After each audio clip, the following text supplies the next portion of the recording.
하나님 말씀 보도록 하겠습니다. 출애굽기 13장 11절부터 16절까지의 말씀입니다. 출애굽기 13장 11절부터 16절까지의 말씀, 저와 여러분이 한 절씩 교독하고 마지막 절은 합독하도록 하겠습니다. 교독합니다. 여호와께서 너와 내 조상에게 맹세하신 대로 너를 가나안 사람의 땅에 인도하시고 그 땅을 내게 주시거든.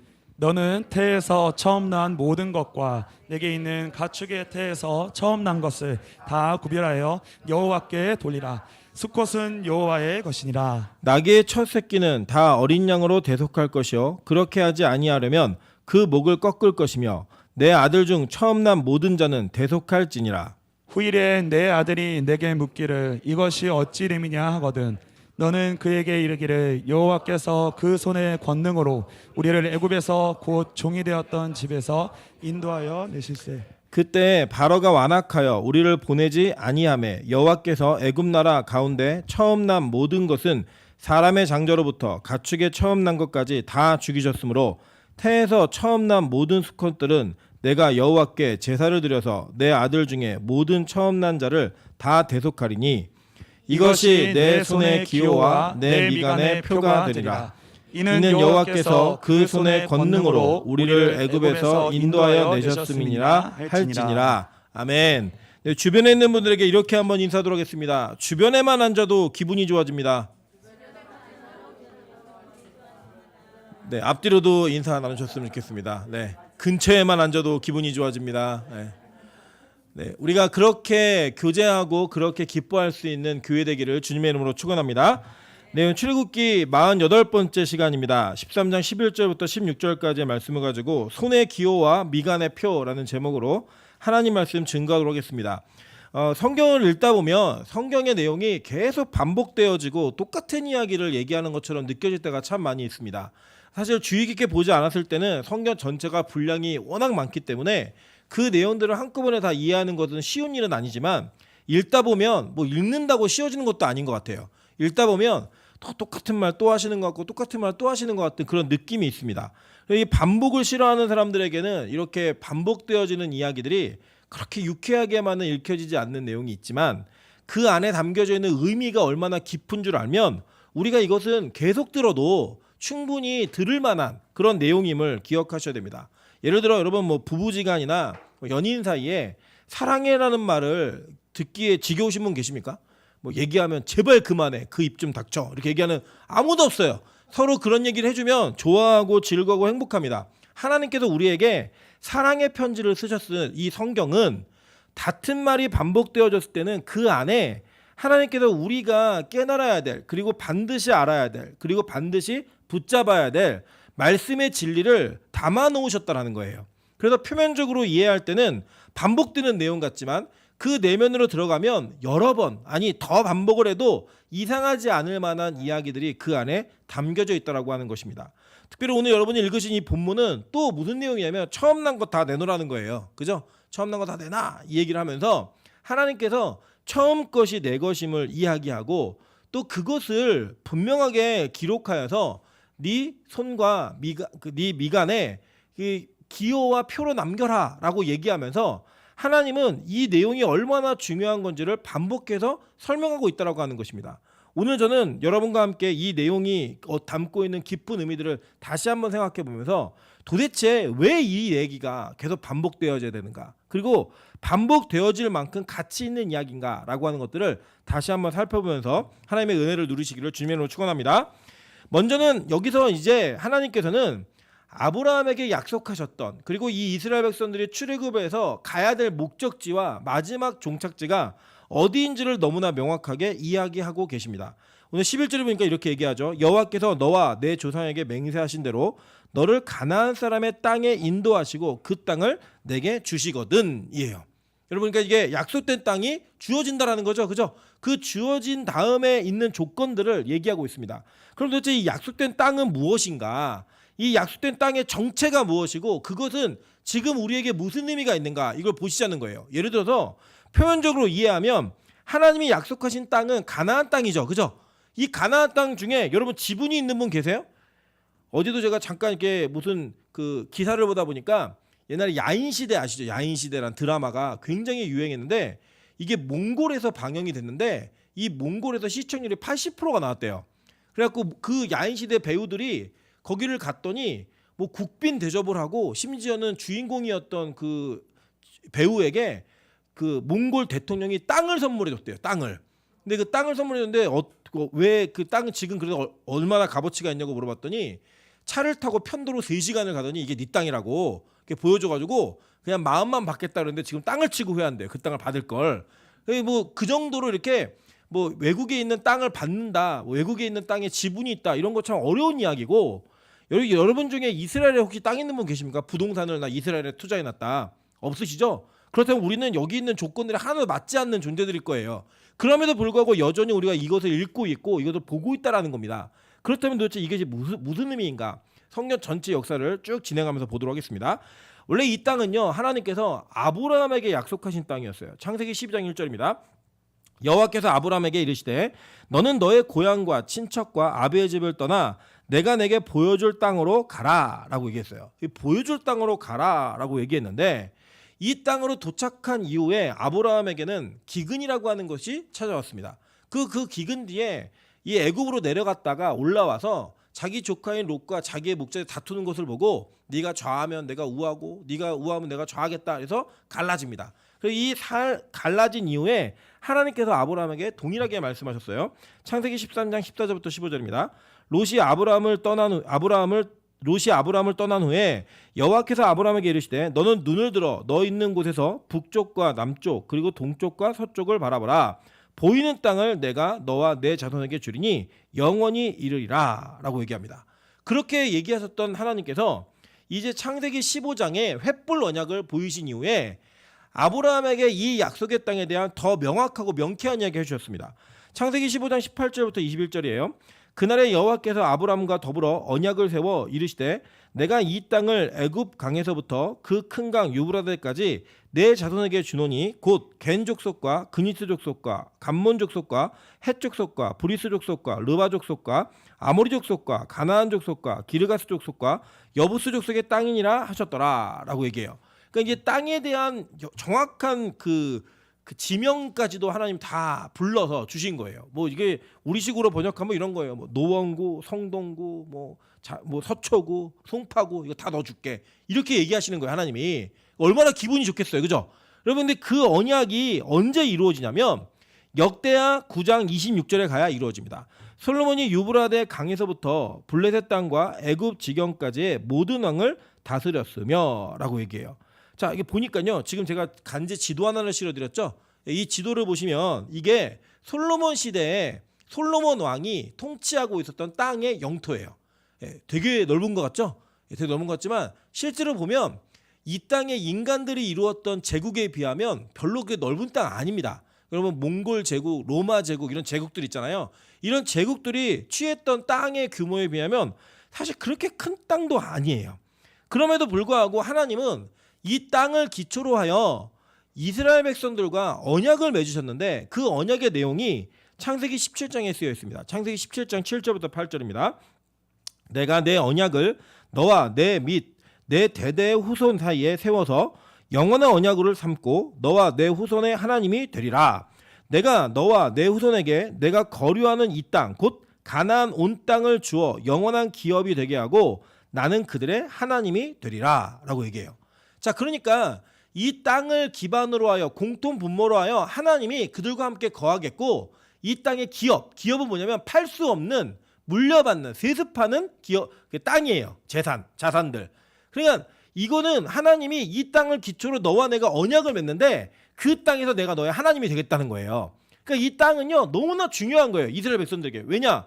이 땅은 단지 자산의 가치로 중요한 것이 아니라 하나님과 함께 거하는 땅이 된다는 겁니다. 하나님은 이 아브라함에게 그 언약을 해주셨어요. 자, 여기에서 우리가 지금 고찰해야 될 두 가지가 있는데 하나는 뭐냐면 아까 처음에 얘기했듯이 여전히 이렇게 약속했음에도 불구하고 저와 여러분은 가나안 땅에 지분이 없어요. 여러분의 기업이 없어요, 아예. 절대 우리가 이 말씀에 문자적인 성취를 기대해서는 안 돼요. 그죠? 뭐 그렇다고 지금 뭐 이스라엘 가서 땅 사실 건 아니잖아요. 그죠? 이것을 위해서. 그건 아니에요. 두 번째는 뭐냐면 지금 언약의 백성이라고 얘기하고 주장하고 있는 유대인들조차도 지금 이 솔로몬 시대에 약속하셨던 그 땅을 다 취하지 못했어요.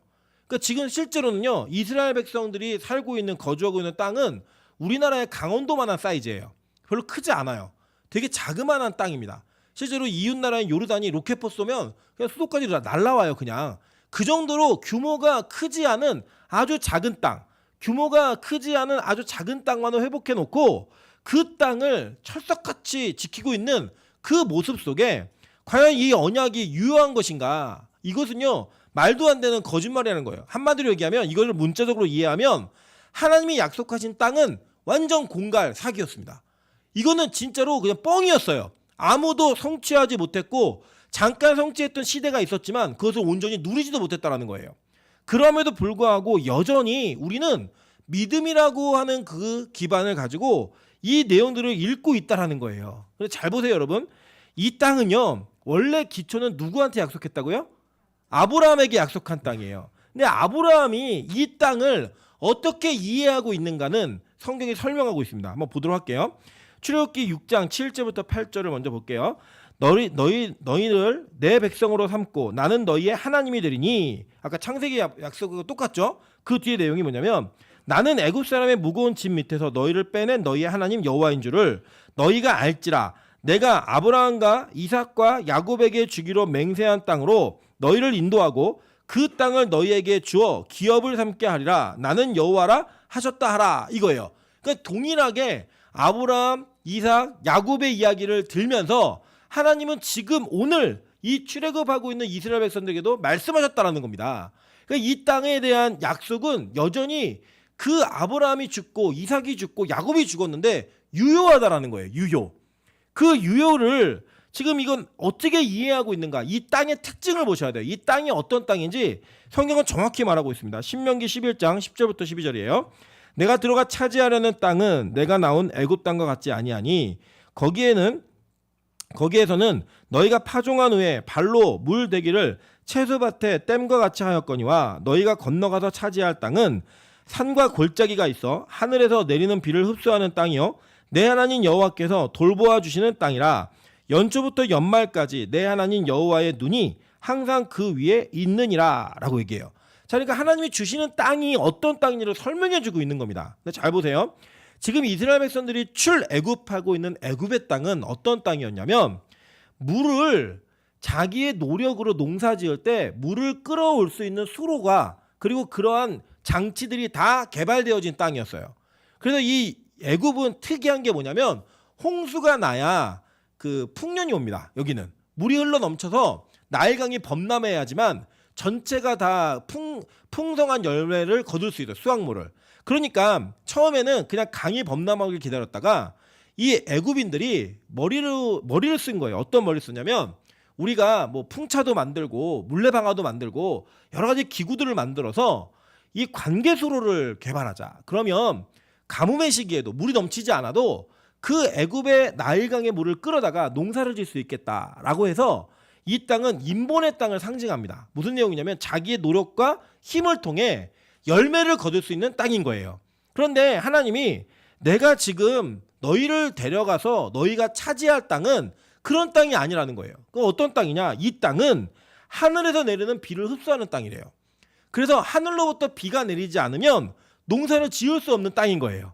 그러니까 이 땅의 의미는 뭐냐면, 여기가 왜 적과 꿀이 흐르고 왜 여기가 하나님이 주신 축복의 땅이냐면, 하늘을 보지 않으면 절대로 농사를 지을 수 없는 땅인 거예요. 이 땅은. 그러니까 누구만 의지해야 돼요? 하나님만을 의지해야 되는 땅인 거예요. 그래서 이 땅의 특징이 뭐냐면, 이 땅은 우리가 생각하기에 비옥하고 좋은 땅 이런 개념이 아니라 하나님을 의지하지 않으면 살 수 없는 그런 땅을 우리에게 허락하신 거예요. 여러분, 우리 인간은 어떤 존재냐면요, 무언가 하나님이 아닌 의지할 것이 있으면 하나님에 대한 의존도가 낮아집니다. 여러분, 되게 재밌는 게 뭐냐면, 보통 이런 게 있잖아요. 보통 영화나 드라마를 보다 보면 고시를 준비하는, 어떤 중요한 시험을 준비하는 고시생이 되게 누추하잖아요. 누추한데 어떤 되게 순전하게 생긴 자매가 이 형제를 계속 보필을 합니다. 그 보자를 막 음식도 사주고 뭐 돈도 주고 용돈도 주고 공부시켜요. 공부시켜서 이 사람이 뭐 검사가 되고 판사가 되고 변호사가 되고 의사가 되는 순간 어떤 일이 벌어져요? 막 주변에서 막 혼처자리가 많이 생기죠. 뭐가 생기는 거예요? 선택의 여지가 생기는 거예요.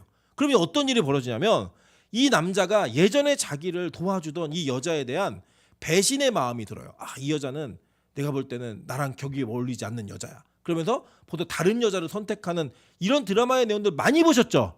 여러분, 그게 바로 우리 인간의 본심과 본연의 모습을 그대로 드러내주는 거라는 거예요. 뭐냐면 선택의 여지가 없을 때는 내가 아무것도 가진 게 없고 나를 도와주는, 나를 밥 먹여주는 유일한 자매가 나의 희망이었거든요.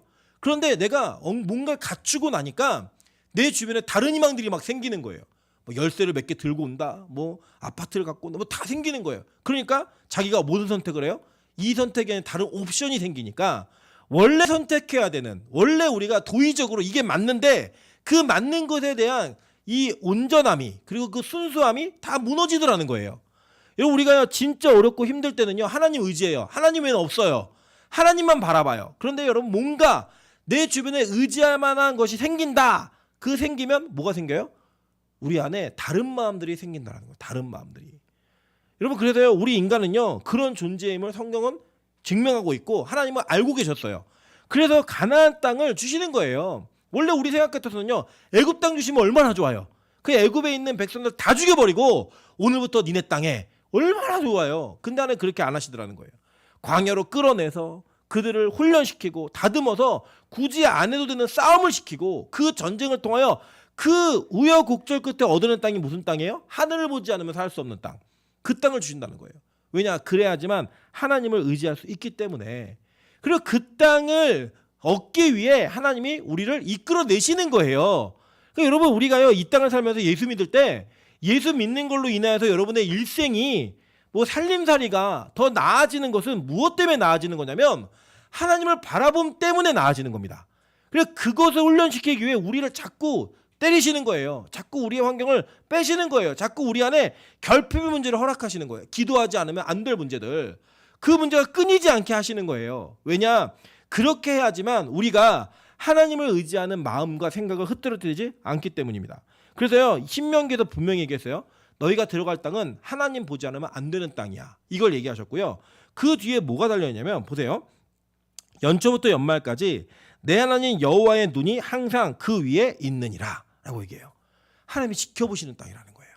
그러니까 이 땅은 하나님과 인간 사이에 온전한 교제가 이루어지는, 그러니까 우리는 농사 지으려면 어디만 봐야 돼요? 하나님만 봐야 되는 거예요. 하늘만. 근데 하늘에서는 누가 보고 있는 거예요? 하나님이 보고 계신 거예요. 그래서 그때 이스라엘 백성들이 부른 노래가 마주치는 눈빛이 무엇을 말하는지, 그 노래 부르는 거예요. 하나님 바라보고 있고 하나님 우리 보고 있고, 그러면서 그 눈빛의 교환 가운데 하나님이 우리와 교제하기를 원하시는 거예요. 그러니까 이 땅의 목적은 뭐냐면 어떤 특정한 땅 자체를 요구하시는 게 아니라 그 땅을 통해 하나님과 우리와의 어떤 관계가 형성되는지를 가르쳐주고 싶으신 거예요. 이 가나안 땅은 그런 모델로서 우리에게 주어진 겁니다. 그래서 여러분, 성경에 뭐라고 얘기하냐면 마태복음 5장 5절에 예수님께서 산상수훈을 전하시는데 이렇게 얘기하십니다. 온유한 자는 복이 있나니 그들이 땅을 기업으로 받을 것임이요 라고 얘기했어요. 이것을 여러분 보통 뭐 이렇게 팔복을 얘기하다가 이 구절에 탁 들어가면 막 아멘 진짜 크게 나오시죠, 그죠? 아멘 그러면서 뭘 원하세요? 하나님, 나도 부동산, 나도 건물주, 막 이거 원하시지 않으세요? 그죠? 여러분, 근데 이 온유함이란 단어가요, 헬라어로는 프라이스란 단어인데 이게 가난한, 마음이 상한, 고난받는 뭐 이런 뜻이에요. 그러니까 온유하다는 게 뭐 우리는 보통 착하고 뭐 겸손하고 누가 건드려도 가만히 있고 이런 걸 얘기하잖아요. 그게 아니라 헬라어 원어 뜻 자체가, 이 단어의 뜻이 뭐냐면 가난한, 마음이 상한, 마음에 고난받는, 역경 가운데 있는 이런 뜻이라고요. 그 사람에게 복이 있는데 그들이 땅을 기업으로 받는다는 거예요. 그럼 그 땅은 뭐냐? 여기 이 땅이요, 원래 여기 한글 성경에는 번역이 안 돼 있지만 헬라어 언어에는 호라는 정관사가 붙어 있어요. 그 땅을 받을 것이요. 다 아는 땅인 거예요. 다 아는 땅. 그러니까 이 땅이 어떤 땅이냐? 구약에 이스라엘 백성들이 들어갔던 가나안 땅과 같은 그런 땅을 받을 거라는 거예요. 그러니까 여러분, 가나안 땅은 모형이라 그랬죠? 실제가 아니에요. 모형이에요. 그 모형의 의미는 무엇이냐면 온전히 하나님만 바라보고 하나님은 우리랑 눈 맞추면서 함께 교제하며 공존하는 땅. 나는 그들이 하나님이 되고 그들은 나의 백성이 되고, 이 땅의 목적이 바로 이런 거라는 거예요. 그러니까 이 땅은 우리가 딛고 있는 어떤 지역의 뭐 위도와 경도를 찍어서 설정하는 땅의 영역이 아니라 우리가 어디에 있든지 하나님과의 그런 관계가 이루어지면 그 땅이 바로 이 땅이 된다라고 성경은 우리가 가르치고 있는 것이고, 최종적으로는 이 땅의 목적지가 어디냐? 바로 새하늘과 새 땅을 얘기하는 거예요. 그리고 팔복은요 다 천국과 연결되어 있는 내용입니다. 나중에 제가 시간이 되어지면 이 팔복을 강의할 시간이 있을 거예요. 강의할 시간이. 이 팔복을 강의하다 보면요, 이 팔복을 우리가 얼마나 잘못 이해하고 있는지를 알 수 있다는 거예요. 왜냐? 우리는 그것을 이 땅의 복으로 생각하시거든요. 절대 아닙니다. 성경은요 한 번도 그것을 그렇게 얘기했던 적이 없어요. 누가 이 하나님의 지금 생각할 때 우리가 이제 믿음이 없고 인정이 안 될 때 이 사기와 같은 이 언약을 듣고서도 반항하지 않았는가? 처음 약속을 받았던 아브라함이에요. 한번 보도록 할게요. 히브리서 11장 8절부터 10절 그리고 13절부터 16절입니다. 믿음으로 아브라함은 부르심을 받았을 때 순종하여 장래의 유업으로 받을 땅에 나아갈새 갈 바를 알지 못하고 나아갔으며 라고 얘기해요. 자, 그러니까 지금 이 내용이 뭐냐면요, 하나님이 아브라함을 부르셨다는 거예요. 그리고 너 내가 지시할 땅으로 가라고 얘기했는데 안 알려주셨어요. 하나님이 좀 알려주시면 좋잖아요. 예를 들어서 여러분이 배우자 위해서 막 기도할 때 하나님이 여러분 숫자를 보여주는 거예요. 37, 그리고 노원구 뭐 중계동에 있는 자매, 딱 이렇게 보여주면 얼마나 좋아요. 아, 37에 내가 노원의 중계동에 있는 자매를 하겠구나. 뭐 기도했더니 막 이게 호별이 메시 출산 보이는 거예요. 막 꿈에. 얼마나 좋아요. 목표가 정확히 보이면. 근데 보여요, 안 보여요? 우리에게 안 보여요. 하나님은요 그렇게 안 알려주시더라는 거예요. 몇 살까지 고난을 받는지, 몇 살에 우리 인생이 속된 말로 풀리는지, 몇 살에 내가 어떤 일이 벌어지는지 알려주셨으면 좋겠는데 안 알려줘요. 오히려 귀신은 알려줘요. 귀신은. 하나님은 그거 안 알려주세요. 아브라함이 간 거예요. 그냥 갔는데 믿음으로 그가 이방 땅에 있는 것 같지 약속의 땅에 거류하여 동일한 약속을 유업으로 함께 받은 이삭 및 야곱과 더불어 장막에 거하였으니 라고 얘기해요. 여러분 이걸 잘 보세요. 잘 보셔야 돼요. 지금 거류하다라는 이 단어 자체는요 거기에 잠깐 머무르는 거예요. 여행하듯이 머무르는 거예요. 그리고 그가 진짜 이 땅 자체가 목적지였으면 뭘 해야 되냐면 집을 지어야 돼요. 근데 뭐 했어요? 텐트 치고 살았어요. 여러분 우리가 그 캠핑 가갖고 집 지시는 분 바보죠? 캠핑 가서는 뭐 해요? 텐트 치죠. 왜요? 거기 살 데가 아니에요. 잠깐 그냥. 그러니까 여러분 뭐 캠핑 가시면 좋다 그러는데 그거 살아보세요. 그게 매일 산다 그러면 그게 좋겠어요? 아니요, 절대 좋지 않습니다. 집이 좋아요, 집이. 그 집을 짓지 않고 아브라함이 자기의, 그러니까 여러분 이제 나중에 성경을 나이를 맞춰보시면 이해되는데 아브라함이 죽고 이삭이 살고 이삭이 죽고 야곱이 산 게 아니에요.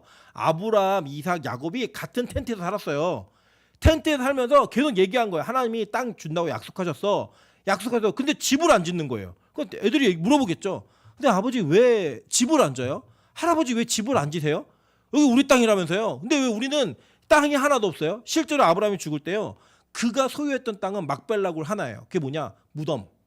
자기 가족 매장지로 선택한 무덤 외에는 한 치의 땅도 그에게 주어지지 않았어요. 무덤과 연결된 밭 요거 말고는 한 치도 주어지지 않았다니까요. 그런데요. 이 아브라함이 이걸 보고 뭘 보았냐? 이 경험으로 뭘 보았냐면 보세요. 이는 그가 하나님이 계획하시고 지으실 터가 있는 성을 바랐음이라 라고 얘기해요. 그러니까 아브라함은 그 시대에 땅에 대한 언약을 받았고 땅에 대한 분명한 몇 번에 네가 직접 눈으로 봐 이것까지도 들었고 보았는데 그가 하나님이 어떤 분인지를 알고 하나님과 관계가 맺어지기 시작하니까 아, 내가 거할 땅이 여기가 아니고 하나님이 지으실 성이 있겠구나. 하나님이 만드실 땅이 있겠구나. 이걸 알았다는 거예요. 뭘로요? 믿음으로.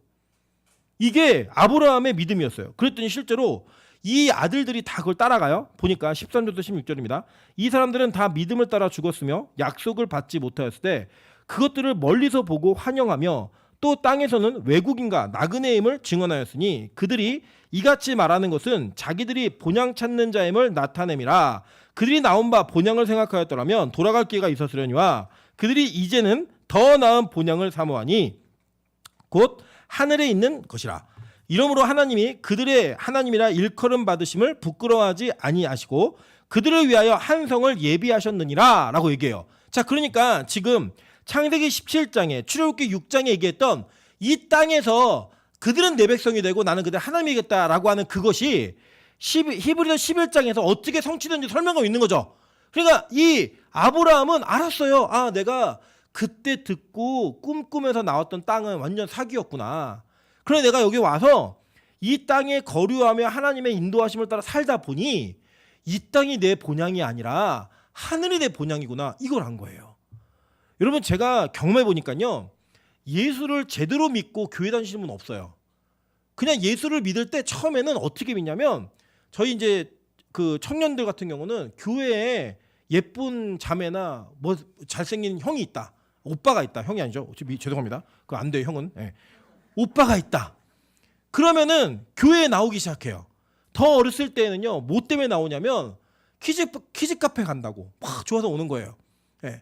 뭐 뭔가 이렇게 나에게 유익이 될 만한 사건들, 유익이 될 만한 요소들 이런 것들, 간식 맛있는 거 준다. 뭐 이러면 교회 가는 거예요. 뭐 교회에서 뷔페 준대. 뭐 이런 거 가는 거고요. 야, 그 교회는 뭐 다니기만 하면 뭘 해준대. 어떤 유익이 있대. 이런 유익을 기대하면서 교회를 나오기 시작해요. 그래서 교회를 나와서 신앙생활하다 보니까 하나님이 그런 것들을 가끔씩은 들어주시는 것도 있어요. 가끔씩은 초신자들에게. 그런데 그게 아닌 다른 것들로 우리의 영혼들을 채우시더라는 거예요. 그래서 우리의 삶이 안 바뀌어요. 안 바뀌는데 누가 바뀌냐면 내가 바뀌는 거예요. 이전에는 불평과 불만과 온통 비난과 비판으로 보던 나의 시각이 바뀌어지고 짜증나던 모든 것들이 긍정으로 변화되어지고 하나님이 어떤 분인지 알고 나의 천국에 대한 소망이 점점 커지면서 지금 이 땅이 내 종착지가 아니라 하늘이 내 종착지구나라고 하는 걸 깨닫게 되는 거예요. 그러기 시작하면 우리에게 어떤 변화가 일어나냐면요. 아, 내가 거류할 땅이 이 땅이 아니구나. 내가 소망하고 내가 추구할 곳이 이 땅이 아니구나라는 믿음을 배우기 시작하는 거예요. 그럼 배우면요. 이 땅에서 텐트 쳐도 상관없다니까요. 텐트 안 쳐요. 왜 안 치냐면 내 땅이 아니라는 거 아는 거예요. 아브라함은 뭘 깨달았냐면 하나님이 약속하셨는데 그 땅이 나와 하나님과의 관계성을 배우게 하는 도구일 뿐이지 그 땅 자체가 내 목적지가 아니구나. 이걸 알았던 거예요. 그러니까 그에게는 더 이상 땅의 의미가 없는 거예요. 왜요? 하나님과 관계가 형성되었으니까. 그게 의미가 없는 거예요. 더 이상. 왜냐? 그 관계성이 유지가 되고 있으니까. 그래서 여러분 우리 안에 뭐가 있냐면요. 하나님과 관계가 깊어지잖아요. 그럼 뭐가 없어도 만족스러워요. 근데 이 관계가 무너지기 시작하면 없는 것마다 짜증나요. 있어도 짜증나요. 아멘? 왜 저만 그런 것처럼 그러세요? 우리가 진짜 뭐가 있어도 짜증난다니까. 있어도. 옛날에 그렇잖아요. 우리 진짜 막 뭐 정말 시집 가고 싶고 정말 장 가고 싶은데 없을 때는 막 간절히 기도하면서 누구라도 보내주세요. 왜냐면 생기면요. 모두 마음에 안 들고 다 마음에 안 들어요. 제가 어저께 저희 아들을 엄청 혼냈어요. 혼낸 이유가 뭐냐면 장난감을 선물로 들어온 거예요. 장난감이. 장난감 진짜 많아요. 저희 애는. 왜냐면 막 그 첫째라고 막 여기저기 선물 주셔가지고 많이 사주진 않았는데 장난감이 엄청 많아요. 근데 장난감이 올 때마다 짜증을 내는 거예요. 왜 짜증을 내냐면 어제는 자기가 받은 상자에는 이 뭐가 하나 있는데 그게 지금 없다는 거예요. 지금 이 상자에 그려진 그게. 그러니까 이 회사가 이상한 회사다. 막 이러면서 난리를 죽이는 거예요. 알고 봤더니 이거를 이제 찬이 갖고 놀게 하다 빼놓은 거예요. 따로 이모가. 그랬더니 이제 그것 때문에 짜증이 나갖고 장난감을 손에 들고도 계속 짜증을 내는 거예요. 이 풍선 갖고 오라고. 이 회사 이상한 회사라고. 왜 여기 그러는데 왜 여기 안 담아 있냐고. 그래서 제가 너 한 번만 더 짜증내면 있는 장난감 다 나눠줄 거야. 그랬더니요 잠잠해졌어요. 그거 안 거예요. 뭘 알았냐면 아 내가 이거 불평하다가 다 뺏기겠구나. 진짜 줄 생각이에요. 진짜로. 우리 인간이 그런 존재라니까요. 그런데 하나님과의 관계성이 온전해지면 뭐가 없어도 만족해요. 뭐가 없어도 만족해요. 사실 정말 찬수가 기분 좋을 때 장난감 필요 없어요. 막 찬이만 있으면 좋고요. 막 아빠만 있으면 좋고 엄마만 있으면 좋아요. 그게 다예요. 행복이.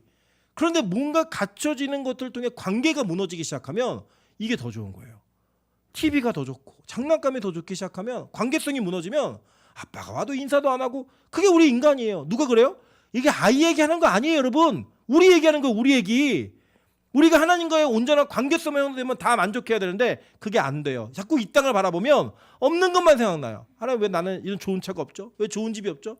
왜 저 사람은 자산이 있는데 난 빚만 있죠? 이러면서 고민이 되고 어려워지는 거예요, 마음이. 그게 비교의식이 생기기 시작하면요. 정말 견디기 힘들어요. 여러분 아시죠? 부탄이란 나라가 전 세계에서 행복도가 1위였어요. 근데 그 행복도가 요새 많이 떨어지고 있다. 이유가 뭐냐면 SNS, 인터넷이 들어가면서 다른 나라들이 어떻게 사는지를 보기 시작한 거예요. 원래 그 나라는요 코카콜라도 없고 맥도날드도 없었어요. 그게 없었을 때는 그냥 사람들이 사는 게 행복이었어요. 행복. 근데 다른 나라 보니까 그게 있는 거예요. 햄버거가. 다른 나라 보니까 코카콜라가 있는 거예요. 그걸 보면서 열받는 거예요. 왜 우리는 없지? 그 비교의식. 이 땅의 것들에 대한 비교의식이 생기니까요. 완전 관계가 무너져 버리는 거예요. 근데 아브라함은요. 가면 갈수록 그 관계성이 중요했어요. 그러니까 이 관계성을 통하여서 그가 받을 땅, 그가 살게 될 땅이 어딘지를 명확히 안 거예요. 그럴 때 하나님이요 정말로 그들을 위해 성을 예비하신 거예요. 이사야 65장 17절부터 19절에도 동일한 얘기합니다. 보라 내가 새하늘과 새 땅을 창조하나니 이전 것은 기억되거나 마음에 생각나지 아니할 것이라. 너희는 내가 창조하는 것으로 말미암아 영원히 기뻐하며 즐거워할지니라. 보라 내가 예루살렘을 즐거운 성으로 창조하며 그 백성을 기쁨으로 삼고 내가 예루살렘을 즐거워하며 나의 백성을 기뻐하리니 우는 소리와 부르짖는 소리가 그 가운데에서 다시는 들리지 아니할 것이며. 이게 바로 그 땅에 대한 실제 언약이라고요. 이 땅에는 뭐가 없냐면 슬픈 소리 없어요. 부르짖는 소리 없어요. 고통, 병 없어요. 이 이사야서의 그 예언을 동일하게 누가 보았냐. 이게 이사야가 천국 보고 쓴 글이에요. 이게. 그걸 누가 보았냐면 사도 요한이 동일하게 봤어요. 그리고 뭐라고 얘기하냐. 계시록 21장 1절부터 5절입니다. 또 내가 새 하늘과 새 땅을 보니 처음 하늘과 처음 땅이 없어졌고 바다도 다시 있지 않더라. 또 내가 봄에 거룩한 성 새 예루살렘이 하나님께로부터 하늘에서 내려오니 그 준비한 것이 신부가 남편을 위하여 단장한 것 같더라. 내가 들으니 보좌에서 큰 음성이 나서 이르되 보라 하나님의 장막이 사람들과 함께 있음에 하나님이 그들과 함께 계시리니 그들은 하나님의 백성이 되고 하나님은 친히 그들과 함께 계셔서 모든 눈물을 그 눈에서 닦아주시니 다시는 사망이 없고 애통하는 것이나 곡하는 것이나 아픈 것이 다시 있지 아니하리니 처음 것들이 다 지나갔음이로라. 보좌에 앉으신 이가 이르되 보라 내가 만물을 새롭게 하노라 하시고 또 이르시되 이 말은 신실하고 참되니 기록하라 하시고 라고 얘기해요. 그래서 시대를 막론하고 하나님의 땅을 본 사람들은요 이 땅과는 비교할 수 없는 천국을 본 그 새하늘과 새 땅을 본 자들은요 이 땅이 연연하지 않는 거예요. 그거를 가르치고 배우게 하기 위해 하나님은 모형으로 이스라엘에게 가나안 땅을 주신 거라고요. 그 땅에서 하나님과 관계성을 맺어가기 위해 그 관계성을 맺음으로 말미암아 이거 아무것도 아니구나. 이거 내가 여기서 집 짓고 살 땅이 아니라 텐트 치며 살아야 되는 나그네처럼 외국인처럼 살아야 되는 땅이구나. 이거를 경험하게 하신 거예요. 여러분 그게 바로 하나님께서 주신 은혜예요. 은혜. 이게 바로 뭐라고 얘기하냐. 성경은 이걸 믿음이라고 얘기하는 거예요. 믿음. 여러분 우리에게 진짜 믿음이 있다면요. 이걸 보셔야 되는 거예요. 그래서 하나님은요. 약속하시는 거예요. 뭘 약속하시냐면 너 내가 가나안 사람들의 땅 반드시 줄 거야. 그 땅을 주는데 이 땅을 주기까지의 과정 가운데서 하나님 하신 일이 뭔지 아세요? 하나님은요 이스라엘 백성들과 관계성을 맺어가시는 거예요. 그들 훈련하시고 다듬으시고 고치시고 기적과 이적을 통해 내가 이 땅의 주인이고 이 땅을 들어가는 것 자체가 너희들의 최종적 목표가 아니라 그 땅을 들어가면서 나와 어떤 관계성이 맺어지는가. 그거를 하나님은 더 중요하게 생각하신 거예요. 그 연습을 위해 그 연습의 그라운드로 가나안 땅을 이스라엘 백성에게 제공하신 거예요. 그렇다면 지금 저와 여러분에게 그런 땅이 있어요 없어요? 있잖아요. 여러분의 직장, 가정, 실제로 살고 있는 대한민국의 이 땅, 이 안에서 벌어진 여러분의 삶의 모든 영역 가운데 하나님의 통치가 이루어져야만 되는 그런 기도의 영역으로만 해결돼야 되는 모든 문제들이 있잖아요. 그거를 기도하면서 해결해 가실 때마다 여러분은 뭘 확인하시는 거냐면 와 하나님이 살아계신 분이고 그 살아계신 분이 정말로 예비하신 그 성이 내가 가야 될 본향이구나. 그러니까 이 땅은 나에게 큰 의미가 있는 것이 아니라 잠깐 스쳐 지나가는 땅이구나. 이거를 배우는 거예요. 이게 바로 기독교이고요. 이게 바로 복음인 겁니다. 근데 복음이 얼마나 타락했냐면 자꾸 이 본질적인 내용을 이해하기 이전에 그냥 이 땅에 대해만 집중만 하는 거예요. 이 땅에 대한 집중만. 그러니까 이 땅에 대한 집중만 하니까 예수 믿으면 복 받고 잘 되고 자산이 늘고 이런 기준으로만 자꾸 접근하니까 사람들이 욕하는 거예요. 세상 사람들이 기독교 욕하는 거예요. 왜요? 다르다고 하는데 안 달라요. 똑같다니까요. 똑같이 불법을 저지르고 똑같이 자산을 모으는데 혈안이 되어서 사람들을 압제하고 갑질하며 하고 있는 일들, 이 모든 것들을 그냥 그대로 교회가 답습해내는 거예요. 그대로 인정하고 그대로 추구해 가는 거예요. 근데 별말 안 해요. 그냥 교회는 그걸 또 복이라고 얘기해요. 그거를 복 받았다라고 그냥 포장해줘 버려요. 그러니까 실제로 이런 비례로 정말 좋은 교회, 닮고 싶은 교회, 되고 싶은 교회를 꿈꾸는 교회들이 다 유명한 지역에 그 비싼 지역에 유명한 동네에 있는 그런 교회들이 다 그렇게 성장하더라는 거예요. 어쩔 수 없이 그걸 추구하고 바라는 자들이 그렇게 모이는 거예요. 하나님은요 그것을 뭐라고 얘기하냐면 하나님의 땅이 아니라 바벨탑이라고 얘기하는 거예요. 자기의 성을 쌓고 자기의 이름을 내고. 그래서 요새 보면요 저는 진짜 교회 이름이 하나님이구나, 목사가 하나님이구나, 그 교회 장로인 게, 그 교회 권사인 게 벼슬이구나, 이걸 느낄 정도의 교만함과 그 가지고 있는 모습들이 있어요. 실제로요 여러분, 제가 정말 그 전국에 뭐 기라성 같은 교회들 친구들, 후배들, 선후배들 다 있잖아요. 얘기 들어보면요 진짜 하나님의 종이 맞나? 그렇게 여겨질 만한 그런 일들을 하시는 목사님들 계세요. 근데요 세상에는 존경받아요. 왜요? 큰 교회를 만들었기 때문에. 자기의 성을 구축해놨고 자기의 것들을 이루어놓고 이 땅에서 부러워할 만한 모든 것들을 수여하고 있으니까요 그걸 부러워해요. 그걸 되고 싶어해요. 심지어는 그런 것들을 이야기가 돼도요 그게 별로 큰 문제일 거라고 생각하지 않아요. 여러분 뭐 요새 제가 실명은 말씀 안 드리지만 요새 막 정말 화제가 되는 분이 있어요. 뭐 하나님한테 막 함부로 하고 막 이런 분이 있어요. 그분이 알고 봤더니요 그분의 자산이 거의 1조에 가깝대요. 실제로 있는. 뭐가 두려워요? 안 두려운 거예요. 그냥 하나님 뭐가 두려워요? 내 통장에 1조가 있는데. 두렵지 않는 거예요. 그냥 그게 하나님인 거예요. 이 땅의 것들을 소유하고 갖는 것들에 목숨을 다하고 그걸 모으고 나니까 더 이상이 없다고 보여지는 거예요. 여러분 근데요 그분 욕하지 마세요. 제가 생각하기에 저도 1조 생기면 몰라요. 저도 1조 생기면 기도 잘 안 할 것 같아요. 여러분 통장에 1조 생기면 여러분 예배 열심히 드리시겠어요? 거봐요. 솔직한 고백 하시잖아요. 이게 진짜 솔직한 고백이에요. 여러분 1조 있으면 매일 예배 드리시겠냐고요. 수요 예배 금요철아? 그건 돈 없는 사람들만 드리는 예배죠. 내가 하나님이 나한테 1조를 줬는데 내가 왜 예배를 드려요? 제가 왜 여기서 이렇게 어렵게 목회해요? 목사도 다 고용해가지고 한 달에 한 번 설교하면서 그렇게 살겠죠. 1조 있으면. 여러분 그게 우리 인간이라고요. 인간.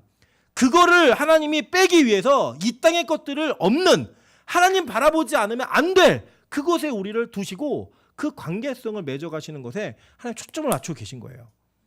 여러분 하나님과 온전한 관계성을 맺으시는 은혜가 있길 주님으로 축원합니다. 그래서 얘기하는 게 뭐냐면 너 그 땅 들어가면 다 내놓으라는 거예요. 첫 번째 거 다 내놔라 이 얘기라고요. 이걸 내놓을 때 어떻게 하냐면 대속하라는 거예요. 그러니까 뭐냐면 다 갖다 바쳐라가 아니고요. 나귀가 태어나면 양으로 대속하라는 거예요. 아들이 태어나면 양으로 대속하라는 거예요. 그러니까 하나님은 이 원리를 어떻게 세우셨냐면 진짜 내라는 게 아니에요. 그러니까 소유주가 하나님인 건 맞아요. 명분이 있어요. 원래 다 죽어야 되는데 너 살렸으니까 너 내 거야. 이 얘기하는 거예요. 여러분 제가 최근에 본 기사 중에 아주 재밌는 기사가 뭐가 있었냐면 어떤 형제와 자매하고 연애를 하는데 그 자매네 어머니가 간암으로 이제 이식을 받지 않으면 안 되는 상황이 된 거예요. 그래서 이 예비 장모에게 이 형제가 간을 이식해줬어요. 그때 이 자매가 이 형제를 떠난 거예요. 그리고 이 형제가 자매네 집안을 고소했어요.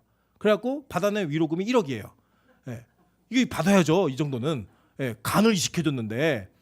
그러니까 이게 뭐냐면 이 누군가가 대신 희생하는 그 관계는 정말 온전한 사랑의 관계가 형성되지 않으면 못하는 거예요. 그죠? 못하는 건데 지금 하나님이 나귀를 진짜 소유주가 맞아요. 달래요. 달라는데 이거를 진짜 가져가면 없잖아요. 우리는. 그러니까 하나님이 대신 나귀 대신에 이 양을 갖다 바치라는 거예요. 이게 어떻게 이해하시면 되냐면 이스라엘 문화 속에서 나귀는 자가용이에요. 승용차로 생각하시면 돼요. 그러면 양은 뭐냐? 양은 그냥 자전거 이 정도 생각하시면 돼요. 그러니까 자동차를 자동차가 생기면 자전거 정도의 헌금은 하나님께 해. 이런 의미로 받아들이면 돼요. 현대로 이렇게 번역을 하면. 그런데 그걸 뭐라고 했냐면 대속이라는 개념으로 이해하셨어요. 히브리어로 이걸 파다라는 단어인데 몸값을 주다, 구출하다, 구원하다 이런 뜻이에요. 그러니까 이 첫 번째 것이 원래는 죽어야 되는 건데 대신 몸값을 치르고 너 그거 네 거라고 써 이거예요. 내 건데 원래 내 건데 대신 값을 치러내고 그거 네 것처럼 써. 이게 하나님이 우리에게 주시는 거라고요. 그러니까 보세요. 여러분 절대 교회가 여러분에게 선포할 때는 여러분의 모든 것이 하나님 거라고 얘기합니다. 그죠? 그래서 제가 여러분한테 누구라도 여러분 전재산 다 내놓으라고 얘기 드린 분 있어요?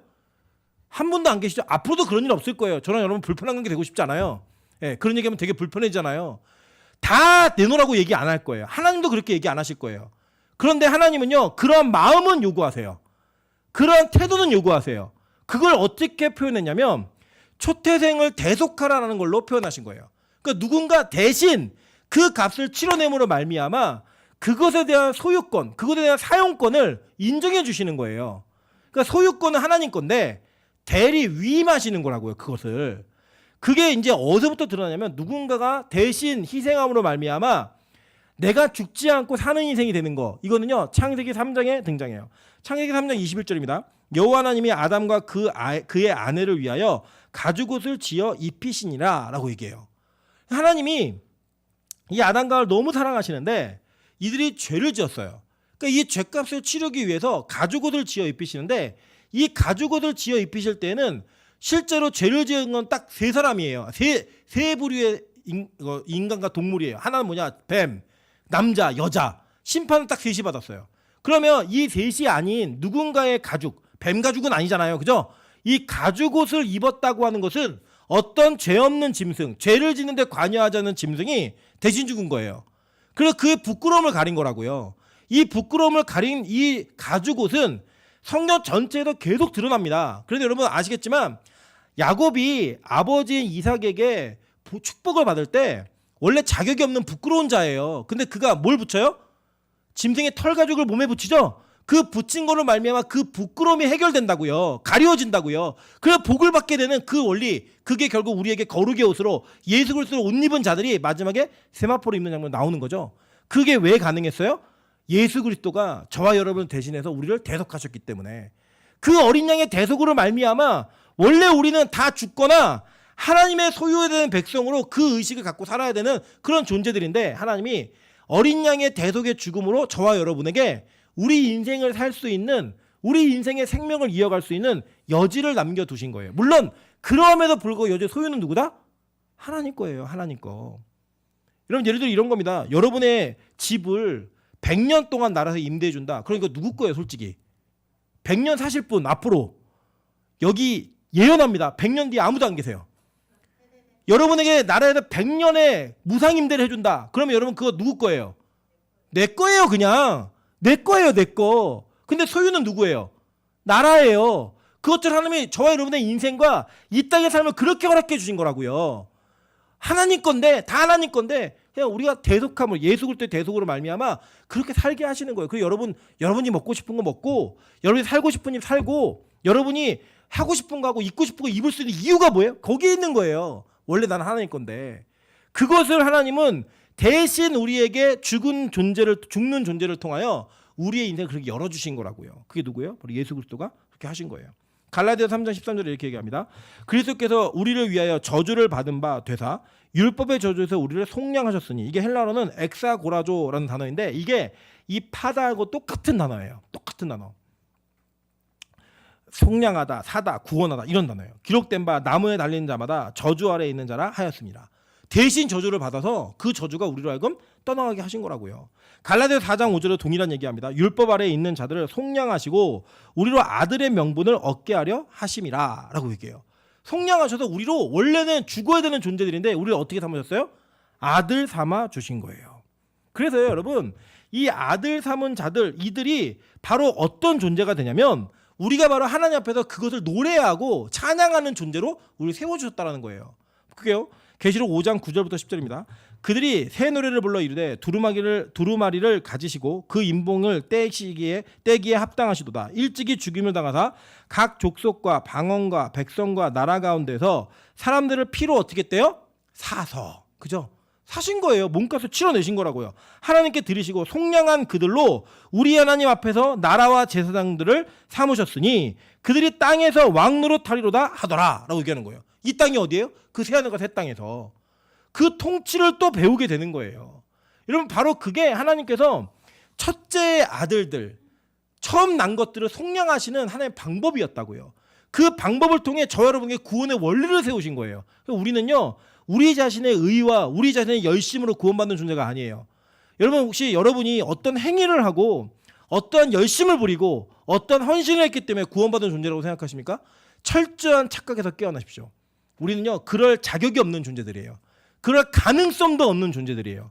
우리는 전적 타락의 존재로서 하나님의 대신 죽으심과 그 은혜가 아니고서는 절대 살 수 없는 존재예요. 여러분 그게 진짜 믿어지신다면 우리 이렇게 살면 안 된다니까요. 제가 아까 얘기했잖아요. 어떤 자매가 예비 장모에게 줬는데 안 사니까 벌금 받아내잖아요. 하나님이요, 우리를 대신해 그렇게 우리의 몸을 내어 주셨어요. 근데 우리가 안 살아요. 결혼 안 해요, 하나님하고. 그럼 우리 어떤 존재가 돼요? 벌금 내야 돼요. 뭘로요? 지옥으로 갚아내야 된다고요. 예수 그리스도의 죽음은, 그 사심은, 그 피값은 우리가 이 어떤 걸로도 갚아낼 수 없어요. 죽음으로만 갚아낼 수 있어요. 죽어야 돼요. 지옥 가야 된다고요. 그게 거절하면, 그것을 내가 인정하지 않으면 그렇게 될 수밖에 없는 존재들이라고요. 그리고 우리는 팔린 존재들이에요. 다 팔린 존재들이에요. 속량되어진 그 모습이, 구원의 형태가 출애굽기에 계속 반복해서 나오는 거예요. 왜 이렇게 반복하는가? 아니, 설교하는 저도 지겨워요. 제발 진도 좀 나갔으면 좋겠고, 이제는 좀 구름기둥 불기둥도 뭐 홍해도 갈라지고 이랬으면 좋겠는데, 계속 하나님이 했던 얘기 또 하고 또 하고 또 하면서 이 얘기를 하신 이유가 뭐냐면, 너희들의 구원이 이렇게 이루어지는 거야. 강조하는 거예요. 여러분, 보통 학교에서 공부 못하는 애들 특징이 뭐냐면, 선생님이 이거 잘 봐, 이거 집중해 라고 얘기하는 밑줄 긋고 또 가르쳐주는 게 있어요. 그건 뭐예요? 시험에 나오는 거예요. 하나님이요, 또 똑같은 걸 얘기하고 똑같은 걸 말하시는 이유가 뭐예요? 이게 우리의 구원에 밀접한 관련이 있는 너무나 중요한 사건이기 때문에 반복해서 얘기하시는 거예요. 여러분, 우리 인간은요, 얼마나 악한 존재냐면 자기가 인정받는 걸 너무 좋아합니다. 자기의 존재 가치가 사라지는 걸요, 진짜 힘들어해요. 그래서 여러분, 제가 이거 그냥 빈말이 아니고 정말 저는 원로 목사님의 이 부분에 있어서 인격 정말 대단하시다고 생각해요. 우리 교회는요, 원로 목사님의 흔적이 없어요. 흔적이 없으세요. 근데 제가 그냥 이해하고 들으세요. 제 친구들이, 이제 청민관 친구들이 있거든요. 있는데 만나면 무슨 얘기를 하냐면, 주보에 모이세요라고 쓴 거 그거 혼나요. 그거 목회를 어떻게 배웠냐고. 그러니까 매 주일마다 스트레스인 거예요. 설교 신경 못 써요.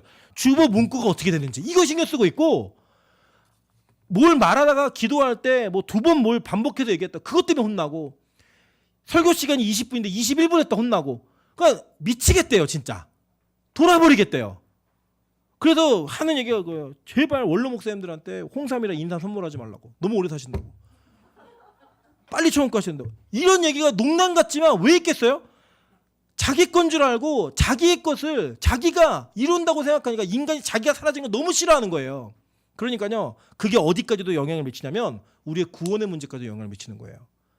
여러분, 한 거 없습니다. 하나님의 은혜로 구원받습니다. 인정이 안 되는 거예요. 나 이렇게 예배 열심히 드리고 있는데, 내가 이렇게 아픈데도 교회 나왔는데, 내가 이렇게 어려운 중에도 헌금했는데 이게 아무 소용이 없어? 여러분, 이게 얼마나 힘들어요. 마음에 얼마나 자존심 상해요. 그 자존심 상하는 것들을 못 견디니까 율법주의가 생기는 거예요. 이렇게 해야지 구원받고, 내가 여기까지 했으니까 나는 구원받은 죄고 너희랑은 다른 그런 계급의 존재야. 이거를 가르치고 이걸 배우는 게 놀랍게도 교회라니까요. 불신자들은 이런 거 생각 안 해요. 믿지 않는 자들은 그런 생각 안 한다고요. 그래서 여러분, 여러분의 모든 예배 행위야, 헌신의 행위야, 봉사의 모든 행위는 하나님의 은혜로부터 출발해야 돼요. 나 원래 죽어야 되는데 대속하신 어린 양으로 말미암아 산 존재가 되었지. 그래서 이게 내 인생처럼 살지만 나 하나님 거지. 그래서 그렇게 사시는 거예요. 여러분, 받은 재물도, 버는 돈도 마찬가지예요. 내가 열심히 일을 해서 돈을 벌었지만 이렇게 일할 수 있게 나를 지키시고 보호하시고 지켜주시는 그 하나님께 이 모든 소유권이 있지. 그래서 그것을 하나님께 기쁨으로 드리는 거예요. 기쁨으로. 이거 하나님 거예요. 원래 하나님 거예요. 이거 드리는 거예요. 여러분, 그게 바로 우리가 은혜로 사는 존재임을 증명하고 확인하는 겁니다. 여러분, 그래서 우리가 이 모든 만사를 다 그렇게 맡기잖아요. 그러면 은혜의 삶이 시작되는 거예요. 은혜의 삶이. 근데 우리가 그렇게 살 수 있다 없다? 못 살아요. 우리 그런 존재들이에요. 그래서 하나님 우리에게 명령하신 게 뭐냐면, 이렇게 예식으로 지키라는 거예요. 이거를 지키는데, 이 예식으로 지키다 보면 너희 자녀들이 물을 거 아니냐. 아버지 도대체 왜 나귀가 태어날 때마다 양을 잡아요? 아버지 왜 손자가 태어나는데 양을 잡죠? 저 집은 왜 장남이 태어나는데 왜 양을 잡아도 대속을 하죠? 그때마다 이 모든 것을 다 너희 손과 미간에다가 기록해가지고 그걸 지키고 보호하게 하는 거예요. 왜 이걸 하고 있는지를 알게 하라는 거예요. 알게. 여러분, 이게 얼마나 중요한 사건이냐면, 이 사건은요, 이 손의 기호와 미간의 표는요, 출애굽기에 그리고 신명기에 나와요. 그러니까 이걸 다른 게 4번이 나와요. 4번. 한번 그거 보도록 할게요. 출애굽기 13장 9절부터 10절입니다. 이 전의 이야기예요. 그 무교절을 보완하는 법을 주셨을 때 이것으로 내 손의 기호와 내 미간에 표를 삼고 여호와의 율법이 내 입에 있게 하라. 이는 여호와께서 강하신 손으로 너를 애굽에서 인도하여 내셨으니 해마다 절기가 되면 이 규례를 지킬지니라 라고 얘기했어요. 이 기호라고 하는 이 단어가 뭐냐면 송기호가 아니라 이 기호는 히브리어 오트라는 단어인데 이게 뭐냐면 서명하다, 신호를 주다, 상징하다, 증거 이런 뜻이에요. 그러니까 그 증거물을 여기다 갖다 놓으라는 거예요. 갖다가 붙이라는 거예요. 여기다가. 그리고 또 하나 표는 뭐냐? 이게 지크론이라는 단어인데 이 단어가 기념물이에요. 기념물. 기념물을 여기다 갖다 놓으라는 거예요. 그래서 서로를 바라볼 때마다 느끼고 자기 손을 볼 때마다 이것을 기억하라는 거예요. 그 기호와 표를 자기 손과 이마에 장식함으로 하나님의 은혜가 어떻게 임하게 되었는지 내가 어떻게 사는 존재가 되었는지를 반드시 기록하고 그것을 기념하라는 겁니다. 신명기 동일하게 얘기해요. 신명기 6장 8절부터 9절입니다. 너는 또 그것을 내 손목에 매어 기호를 삼으며 내 미간에 붙여 표로 삼고 또 내 집 문설주와 바깥문에 기록할지니라. 이게 매주자라 그래갖고 지금도 이스라엘 가시면 모든 호텔마다 들어가는 문 인방에 말씀이 적혀져 있는 이런 표 같은 게 붙어 있어요. 이게 이 말씀을 따라 하는 거예요. 그들이 어떻게 산 백성이 되었는지 내가 어떻게 존재하게 된 백성이 되었는지를 잊지 않고 기억하기 위해 그걸 하는 거예요. 여러분 근데 잘 기억해 보세요. 이게 보시면 신명기 11장에도 또 얘기해요. 18장부터 20절입니다. 그러므로 너희는 나의 이 말을 너희의 마음과 뜻에 두고 또 그것을 너희의 손목에 매어 기호로 삼고 너희 미간에 붙여 표로 삼으며 또 그것을 너희 자녀들에게 가르치며 집에 앉아 있을 때에든지 길을 갈 때에든지 누워 있을 때에든지 일어날 때에든지 이 말씀을 강론하고 또 내 집 문설주와 바깥문에 기록하라. 이게 뭐냐면 인방이에요. 문인방과 문설주. 그럼 뭐가 생각나세요? 유월절 어린 양의 피. 그러니까 이 말씀과 어린 양의 피는 그냥 연결되어 있는 거예요. 그냥 이 모든 예식들, 대속함, 이 모든 증거들이 다 연결되어 있는 거예요. 그냥 똑같은 거라는 거예요. 구약에는 그걸 피로 발랐지만 말씀을 너희 문과 인설주에 붙임으로 말미암아 그 은혜가 여전히 너에게 있음을, 그 은혜 안에 너희가 들어간 바 된 자임을 고백하고 기억하라는 거예요. 그러니까요, 이 예수 그리스도의 보혈의 능력, 이것은 십자가, 이 능력은 하나님의 말씀과 뗄 수 없는 이런 거예요. 그러니까 여러분 설교 시간에 예수의 십자가, 예수 그리스도에 대한 이야기가 나오지 않는다, 구원에 대한 이야기가 나오지 않는다, 설교 아니에요. 여러분의 구원을 보장할 수 있는 말씀이 아니에요. 십자가의 은혜가 없는 설교, 이 설교가 유행해요. 불신에게 부담 주면 안 된다는 거예요. 죄 얘기하지 말라는 거예요. 실제로 저 진짜 봤다니까요. 야, 일주일 동안 그렇게 어렵게 산 성도들한테 왜 죄 이야기 또 하니? 하지마. 담임 목사님이 부교육자 앉혀놓고 얘기하셨어요. 진짜로. 제가 그 현장에 있었고. 그게 한국교회가 지금 추구하고 있는 거예요. 성도들도 그런 게 좋아해요. 한 달에 한 번 나가는 교회. 엄청 보고 갑니다. 사람들 진짜 모여요. 그러니까 우리 교회는 제가 어디 가서 우리 교회 매일 예배 드리면 미쳤다 그래요. 너 이렇게 목회를 힘들게 하냐고. 요새 너의 트렌드를 거슬러 가고 있다고 이렇게 얘기해요. 없어지는 게 맞는데 금요철에도 안 해야 되고 수요 예배도 안 해야 되고 이게 맞는데 니네 교회 이상한 교회 아니야? 심지어는요 매일 예배 드린다 그러면요 밖에서 우리 이단으로 봐요. 이미 이 상가에 소문 났어요. 여기 이상한 교회라고. 그리고 여기 합동 마크 붙일 거예요. 안 붙여놓으니까 여러분 우리 교회는 대한예수교 장로회 합동 동중로에 속한 건강한 교단에 있는 올바른 정통 교회입니다. 아멘? 예, 아멘 안 하신 분들 의심하시는 거예요? 예. 그런데 여러분 매일 예배를 드리는 교회가 이상한 교회가 돼버렸어요. 광신도들의 모임. 심지어 그럴 때는 정말 주여 좀 하지 말라고, 비명소리 좀 지르지 말라고. 진짜 그래요. 진짜 밖에서는요. 근데 우리는 그거 없으면 안 되는 존재라니까요. 이게 사라지면 교회의 본질적 사명과 생명력 끝나요. 이 예배 가운데 예수의 능력이 나타나지 않으면 여러분의 이 예배 생명이 끝난다고요. 그거를 붙드는 교회가 어딘가에 한 군데는 있어야죠. 노원에 한 교회는 있어야 될 거 아니에요. 그 교회 우리 교회 되시자고요. 그걸 붙드는 거예요. 그래 그거를 손의 기호와 이게 미간의 표로 삼고 살라는 거예요. 그거를. 여러분 실제로요. 이걸 모티브로 하여서 하나님은요. 계시록까지 이걸 그대로 가져가셨어요. 볼게요. 에스겔입니다. 먼저 9장 3절부터 6절이에요. 그룹에 머물러 있던 이스라엘 하나님의 영광이 성전 문지방에 이르더니 여호와께서 그 가는 배 옷을 입고 서기관의 먹그릇을 찬 사람을 불러 여호와께서 이르시되 너는 예루살렘 성읍 중에 순행하여 그 가운데서 행하는 모든 가증한 일로 말미암아 탄식하며 우는 자의 이마에 표를 그리라 하시고 그들에게 대하여 내 귀에 이르시되 너희는 그를 따라 성읍 중에 다니며 불쌍히 여기지 말며 긍휼을 베푸지 말고 쳐서 늙은 자와 젊은 자와 처녀와 어린아이와 여자를 다 죽이되 이마에 표 있는 자에게는 가까이 하지 말라. 내 성소에서 시작할지니라 하시매 그들이 성전 앞에 있는 늙은 자들로부터 시작하더라. 충격적인 거 두 가지예요. 하나는 여전히 이러한 과정 속에도 불구하고 하나님의 백성들이 이 땅에서 탄식할 만한 일들이 계속 이루어진다는 거예요. 앞으로도. 에스겔 시대에도 앞으로도. 근데 탄식하는 교회가 없다? 다 죽는 거예요. 그리고 이 심판이 어디서부터 시작됐어요? 성전에서부터. 가장 울어야 되고 가장 비통해야 되고 가장 애통해야 되는 그 성전에 이 울음이 없고 이 비통함이 없는 거예요. 그래서 성전에 있는 늙은 자들 누구예요? 제사장들, 대제사장들, 이 인간들부터 죽이라는 거예요. 여러분, 그래서 저는요 죽고 싶은 목사는 아닙니다. 살고 싶어요. 진짜 끝까지 천국 가고 싶어요. 그래서 저는요 하나님 말씀대로 살고 싶은 몸부림을 멈추지 않을 겁니다. 그래야 제 이마에 이 표가 있어야죠.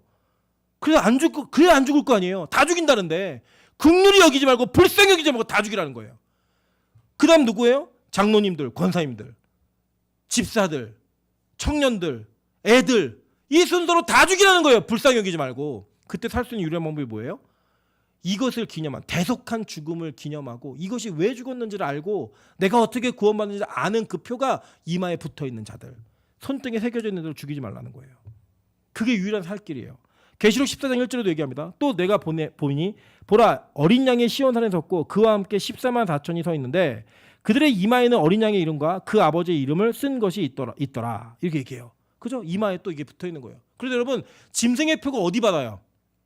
오른손과 이마에 받잖아요. 그게 어디를 모티브로 하고 있냐면 이건데 악한 마귀는 하나님 흉내내요. 흉내. 그 흉내내는 것 때문에 아예 죽음받기로, 그러니까 유기된 자들로 표받은 자들 다 죽는 거예요. 그게 누구의 표였어요? 가인의 표였다고요. 그 표를 모티브로 해서 반대적인 구원받은 자들에게 이마에다가 하나님의 이름을 쓰라는 거예요. 여호와께 성결. 그래서 대제사장은요 이 띠에다가 뭐라고 썼냐면 여기 머리띠에다가 여호와께 성결 이렇게 썼다고요. 그걸 보면서 자신을 독려하고 상대를 바라보면서 서로에게 우리가 하나님 앞에 성결해야 되는 존재구나, 이거를 기념하고 서로를 기억하게 해서 내가 어떻게 정결하게 된 존재인지, 내가 어떻게 구원받은 존재인지 잊지 않았다고요. 그게 성도의 관계성인 거예요. 그리고 옆에 있는 사람을 볼 때마다 예수 그리스도의 은혜가 생각나야 되는 거예요. 은혜가. 내가 내 얼굴과 내 모습을 통해 예수 그리스도의 은혜가 무엇인지를 설명해 줘야 되는 거예요. 설명. 우리 옆 사람에게 이렇게 인사하겠습니다. 내 얼굴이 전도지입니다. 다 찌그러진 전도지 그거 다 피세요. 왜 찌그러진 전도지를 가지고 가세요? 우리가 길가에 가다가 뭘 받았는데 쭈그러진 거 주면 기분 좋으세요? 그게 뭐라도 나쁘시잖아요. 그래서 여러분 웃으셔야 돼요. 기쁨이 있어야 돼요. 다시는 없는 슬픔, 새하늘과 새 땅에 가는 그 기쁨을 가지고 이 땅의 어려움들을 뛰어넘는 초월하는 삶을 사셔야 되는 거예요. 그게 바로 여러분의 손과 이마에 표로 남는 거예요. 그게 여러분을 증명하는 거라고요. 보세요. 계시록 22장 3절부터 4절입니다. 다시 저주가 없으며 하나님과 그 어린 양의 보좌가 그 가운데 있으리니 그의 종들이 그를 섬기며 그의 얼굴을 볼 터이여 그의 이름도 그들의 이마에 있으리라. 다시 밤이 없겠고 등불과 햇빛이 쓸데없으니 이는 주 하나님의 그들에게 빛이심이라. 그들이 세세토록 왕 노릇 하리로다. 아멘. 이게 하나님의 땅에서 우리가 이루어지는 이 모습인 거예요. 그러니까 이 출애굽기의 요 내용에 처음 태어난 것들 어떻게 해야 되는지 이걸 설명하는 데 있어서 땅의 이야기라고 그 얘기를 하면서 하나님 천국의 비밀을 다 설명해 주는 거예요. 그러니까 이게 계시록과 이 뒤에 성경을 보면 이게 보이는 거예요. 성경 너무 신기하지 않으세요? 저는요 정말 성경이 너무 신기해요. 너무 신나요. 와, 이렇게 어떻게 맞아 들어갈 수 있지? 다른 저자들이 쓴 책들인데 어떻게 이렇게 정교하게 이게 맞아 들어가서 우리에게 천국을 증명하지? 우리의 구원을 계속적으로 반복하고 있지? 이게 복음이라고요. 저는 이 복음 가운데 우리 빛과 소금 교회가 절대로 누락되지 않는, 탈락되지 않는 그런 교회 되기를, 그런 성도 되기를 주님의 이름으로 축원합니다. 우리 그렇게 사는 존재인 거예요. 그래서요 저와 여러분에게는요 이 복음이 필요합니다. 우리 이 복음이 뭐냐?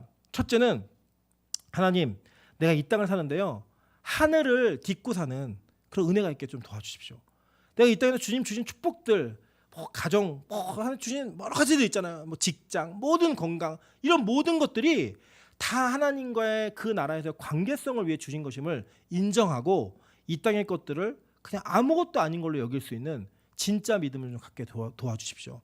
그리고 그 땅에 갈 우리가 하나님께 속한 바 된 백성임을, 그곳에 완전히 속한 바 된 백성임을, 속량된 사신, 피로 사신 백성임을 기억하며 살 수 있는 그런 존재가 될 수 있게 도와달라고, 그렇게 살 수 있는 우리 저와 여러분 되시기를 주님의 이름으로 축원합니다.